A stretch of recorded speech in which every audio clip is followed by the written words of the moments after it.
नमस्कार दोस्तों, मार्केट की बात करेंगे, एक्सिस बैंक लिमिटेड की बात करेंगे। स्टॉक प्राइस की बात करते हैं तो 700 के आसपास है।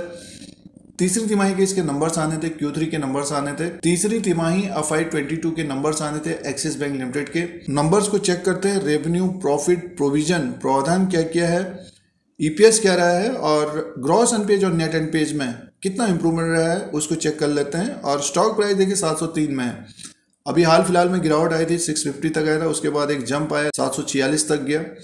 तो शेयर प्राइस के अनुसार भी बात कर लेते हैं। और जिन्होंने निवेश किया है स्टॉक में, तो देखिए पिछले 1-2 साल के अनुसार देखते हैं तो स्टॉक ऊपर की तरफ ही गया है। अभी हाल फिलहाल में इसमें गिरावट आई, 866 रुपया इसने अक्टूबर के महीने में हाई बनाया था। एक्सिस बैंक में ट्रेडिंग करते हैं, तो एक्सिस बैंक में निवेश किया है या ट्रेडिंग किया है, तो Q3 के नंबर्स को चेक कर लेते हैं। उसी के अनुसार एनालिसिस और विश्लेषण, व्यू और रिव्यू करते हैं।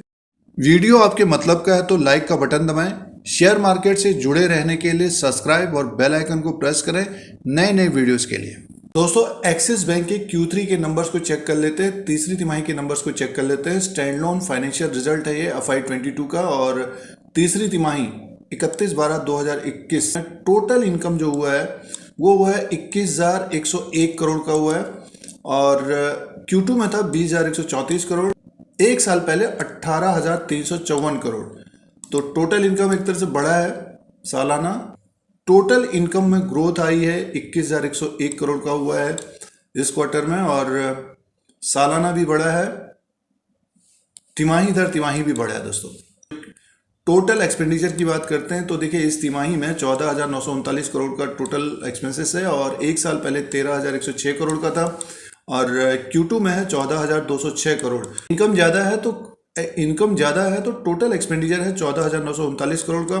ऑपरेटिंग प्रॉफिट को देखते हैं तो 6,161 करोड़ का है। एक साल पहले 5,248 करोड़ और Q2 में था 5,928 करोड़। और अब प्रोविजन की बात करते हैं तो इस क्वार्टर में 1,334 करोड़ का प्रोविजन हुआ है। एक साल पहले 3,757 करोड़ का था और Q2 में था 1,735 करोड़।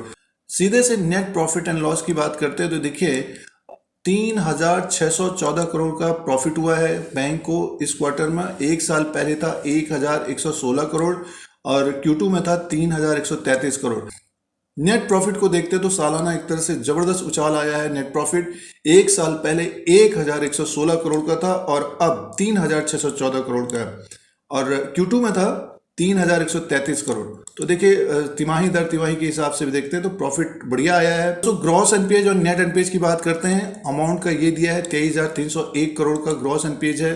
पिछली बार था 21,997 करोड़ और Q2 में था 24,148 करोड़। इसको हम परसेंटेज में देखते हैं तो ग्रॉस एनपीएज है 3.17 का है एक्सिस बैंक का। और एक साल पहले 3.44 का है और Q2 में था 3.53 का। तो देखिए ग्रॉस एनपीएज भी कम हुआ है। नेट एनपीएज की बात करते हैं तो 0.91 का नेट एनपीएज की बात करते हैं। देखिए 0.91 का है इस क्वार्टर में। एक साल पहले 0.74 का था और Q2 में था 1.08 का।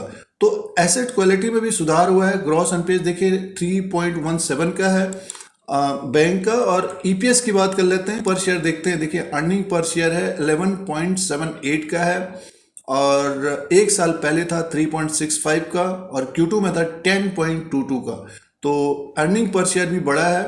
एक्सिस बैंक की Q3 FY22 के नतीजों को देखते हैं। देखिए जो टोटल इनकम है बढ़ के आया है, साल दर साल के हिसाब से भी, तिमाही दर तिमाही के हिसाब से भी। अगर हम प्रोविजन की बात करते हैं, प्रावधान की बात करते हैं तो प्रावधान कम हुआ है और एसेट क्वालिटी में सुधार हुआ है। प्रॉफिट की बात करते हैं तो देखिए प्रॉफिट सालाना जबरदस्त उछाल आया है। तिमाही दर तिमाही के हिसाब से भी देखते हैं तो बढ़ के आया और नेट प्रॉफिट में जबरदस्त उछाल आया है साल दर साल के हिसाब से। एक साल पहले जो नेट प्रॉफिट था 1,116 करोड़ का था और बढ़कर 3,614 करोड़ का हो गया और Q2 में था 3,133 करोड़। और प्रावधान भी कम किया है तो नेट प्रॉफिट भी एक तरह से बढ़ गया। एसेट क्वालिटी में सुधार हुआ है और नेट प्रॉफिट बढ़ा है तो ईपीएस भी बढ़ा है, अर्निंग पर शेयर भी बढ़ा है। इस क्वार्टर में एक्सिस बैंक ने अच्छा परफॉर्मेंस किया है। अब शेयर प्राइस के अनुसार भी बात कर लेते हैं। दोस्तों, अब शेयर प्राइस के अनुसार बात करते हैं। स्टॉक प्राइस देखिए 703 में है इस वक्त और एक साल पहले जो स्टॉक प्राइस था इसका ये था दोस्तों 632, 27 जनवरी 2021 को। तो देखिए लगभग 600 के आसपास एक साल पहले था। आज के दिन अगर 2022 के दिन देखते हैं 703 में है। तो ऊपर की तरफ ही स्टॉक है, बट इसने जो हाई बनाया था वो बनाया था 866 का, और ये डेट थी ऊपर की तरफ 26 अक्टूबर 2021। तो तब से एक तरह से स्टॉक नीचे की तरफ आया, अक्टूबर के महीने में हाई बनाया, तो 3-4 महीने हो गए स्टॉक नीचे की तरफ ही कारोबार कर रहा है। लो जो बनाया इसने, देखिए इसका जो लो है 650 का, 650 के आसपास इसमें बाइंग आ रही है और स्टॉक ऊपर की तरफ जा रहा है। इससे पहले 712 तक गया था, फिर से एक तरह से इसमें गिरावट आई और स्टॉक फिर ऊपर की तरफ गया, लगभग 745, 745, 746 के आसपास तक गया ये, और स्टॉक में थोड़ी बहुत मुनाफा वसूली भी है, मार्केट में भी गिरावट है। अब 703 में है, तो ऊपर का जो हडल होगा 746 का होगा, इसको क्रॉस करता है तो हमें स्टॉक फिर 800 की तरफ जाता हुआ दिखेगा। और जिस तरह का रिजल्ट है दोस्तों, इसमें अगर गिरावट होती है स्टॉक में तो बाउंस बैक करता हुआ दिखेगा। जिन निवेशकों का एक्सिस बैंक में निवेश है, तो स्टॉक हमें देखिए 866 को भी ब्रेक करता हुआ दिखेगा, बट समय लग सकता है क्योंकि थोड़ा बहुत मार्केट में करेक्शन है इस वक्त। और जो ट्रेडिंग कर रहे हैं, अगर स्टॉक नीचे की तरफ दिखता है 650 उससे नीचे, तो डेफिनेटली देखना चाहिए, थोड़ा समय जिनके पास रहता है। और जो कुछ समय के लिए 10 दिन 15 दिन के लिए ट्रेड करते हैं, तो स्टॉप लॉस के द्वारा 2% के स्टॉप लॉस के साथ उसी तरह से मुनाफा वसूली भी करनी चाहिए। फिलहाल जो ट्रेंड है एक्सिस बैंक का इस वक्त, नीचे की तरफ 650 के आसपास बाइंग आ रही है, ऊपर की तरफ 746, 750, 760 के आसपास मुनाफा वसूली हो रही है। और जिनका निवेश है तो वो 866 को भी क्रॉस करता हुआ दिखेगा। और जैसे कि ब्रोकरेज हाउसेस के जो टारगेट्स है ऊपर की तरफ 900, 1000 इस तरह के टारगेट्स आ रहे थे, तो आने वाले समय में वहां तक भी जाएगा। तो ये शेयर प्राइस के अनुसार है। एक्सिस बैंक के तीसरी तिमाही थर्ड क्वार्टर के नंबर्स का अपडेट था। दोस्तों, मार्केट से जुड़े रहने के लिए चैनल को सब्सक्राइब करें, बेल आइकन को प्रेस करें, फिर कोई नया वीडियो लेके आएंगे। आज के लिए इतना ही, धन्यवाद।